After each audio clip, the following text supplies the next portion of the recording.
We are Group 6 and we are presenting today on case number 11.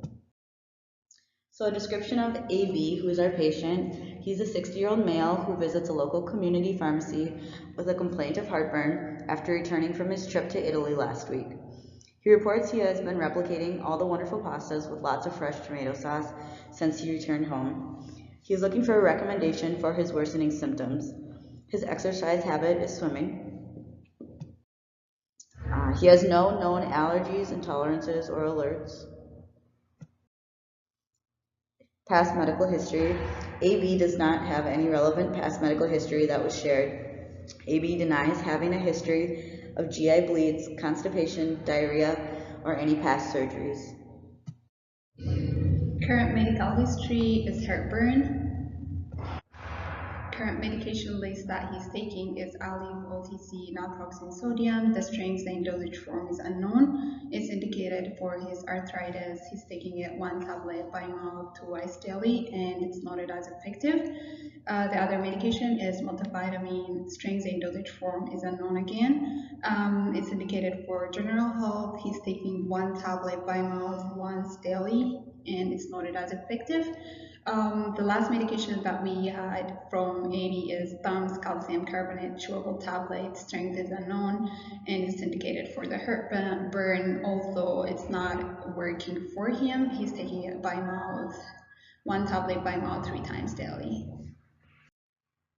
So with the heartburn, for in terms of assessing it and goals of therapy, drug therapy problem, etc., we determined this to be an effectiveness issue, in particular an ineffective drug therapy. So AB is suffering from an ineffective drug therapy, so he's currently taking Tums 3 times daily for his heartburn. It's not really controlling his symptoms or improving them. He claims that his symptoms are worsening. So with this patient, we're going to have 2 goals of therapy, one short-term and one long-term. Our short-term goal of therapy is that we want to be able to reduce the symptoms of AB's heartburn immediately, pretty quickly.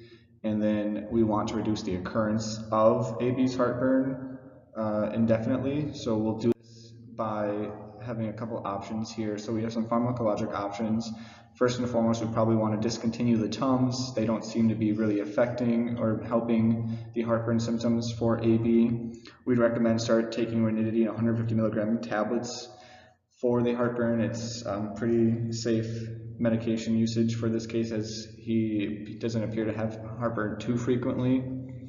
Some non-pharmacologic options that he could potentially try is reducing the amount of the acidic foods that he's eating. So he mentioned that he went to Italy and he's making these home-cooked meals with the fresh tomato sauce and stuff. Well, tomatoes are acidic, and he's eating a lot of acidic foods. We don't want that, so maybe he could reduce that. Maybe want to avoid his swimming before food. Don't know if he does that, but if he does, it's something that he could avoid. Raising the head level of his bed for when he sleeps, and then so he's elevated, and then just not laying down after he eats. Wants to try avoiding large meals. Like I said earlier, those trigger foods like the acidic foods. And then we want him to keep a heartburn and or a pain journal. So with his heartburn, measure how frequently he's having it, the pain that's associated with it, what his symptoms are like, things like that, so that we can just keep track of it. For the follow-up, we're going to follow up with AB within 2 weeks of the initial meeting. The follow-up mode would be face-to-face. We told AB to call sooner if he has any question or concern. We're looking for the heartburn medication to be effective and to improve his heartburn. If not, we would look for other options from other classes. We told AB to look for safety of the medication, to look for hypersensitivity reaction symptoms like rash, high fever, and we told him to look for GI symptoms like abdominal pain, diarrhea, and nausea. What questions do you have for us?